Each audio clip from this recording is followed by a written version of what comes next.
نحمدہ ونصلی ونسلم علی رسولہ الکریم اما بعد فاعوذ باللہ من الشیطان الرجیم بسم اللہ الرحمن الرحیم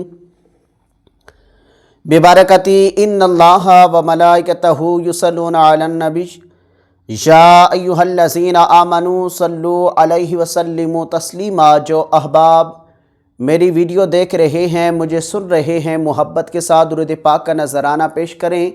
اللہم صلی علی سیدنا و مولانا محمد وعلی آل سیدنا و مولانا محمد وبارک وسلم وصلی علیہ۔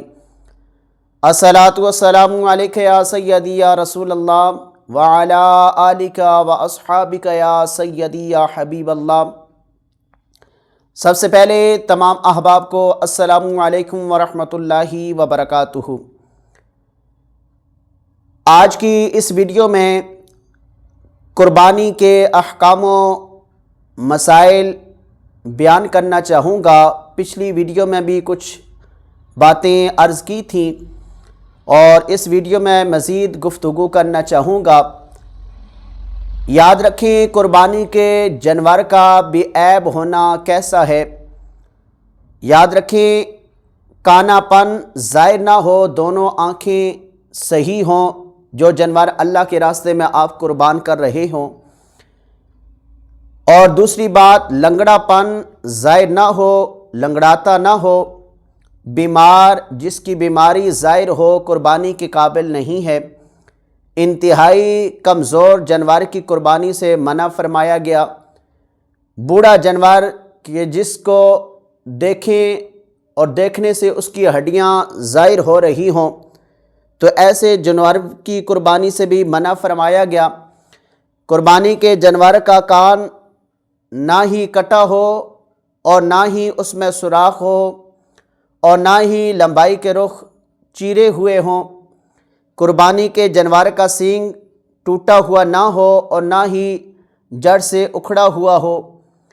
قربانی کے جانور کا خصی ہونا، اس بارے میں کیا حکم ہے۔ یاد رکھیں، حضرت سیدنا جابر بن عبداللہ رضی اللہ تعالی عنہ اس احادیث مبارکہ کے راوی ہیں۔ آپ فرماتے ہیں کہ حضور علیہ الصلوۃ والسلام نے قربانی کے دن 2 مینڈے ذبح کیے جو سینگوں والے، چتکبرے اور خصی تھے۔ قربانی کے جانور کا حاملہ ہونا، یاد رکھیں، قربانی کے جانور کو ذبح کرنے کے بعد اگر اس کے پیٹ سے مکمل بچہ نکل آئے تو اس بارے میں حضور علیہ الصلوۃ والسلام کا ارشاد ہے کہ اگر چاہو تو کھا لو، بلا شبہ اس کی ماں کا ذبح کرنا ہی اس کے لیے ذبح ہے۔ وضاحت یہ ہے کہ اگر بچہ زندہ نکلے تو اس کو ذبح کرنا لازم ہوگا، ورنہ وہ ماں کی طرح ذبح کا حصہ ہے اور حلال ہے اور اس کا کھانا بھی جائز ہے۔ دودھ دینے والے جانور کی قربانی منع ہے۔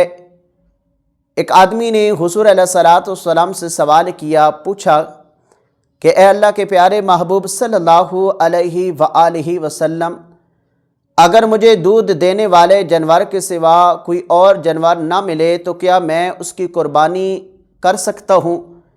تو حضور علیہ الصلوۃ والسلام نے فرمایا کہ نہیں، بلکہ اپنے سر کے بال کاٹ لو، ناخن اور مونچھیں تراش لو، بغل اور زیر ناف بالوں کی صفائی کر لو، اللہ کے ہاں تمہاری یہی کامل قربانی ہے۔